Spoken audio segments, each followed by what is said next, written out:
инфобизнесмендерді ғана кінәламай, мемлекеттің тарапынан да мысалға олқылықтар бар. Пробел дейміз заңда, мысалға біздің білім туралы заңда арнайы бап жоқ.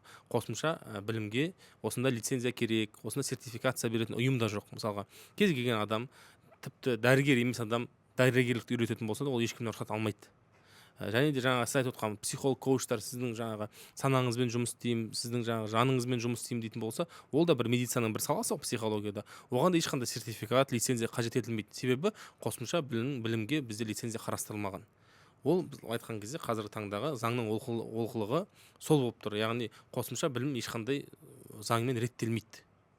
Яғни кез келген адам, мен құрылысшы болмасам да құрылыс салуды үйретемін дейтін болсам, еркін кеңістік бар, әлеуметтік желіге жақсы бір-екі ататын видеоларды салдым да, сол арқылы өзіме оқырмандар жинадым.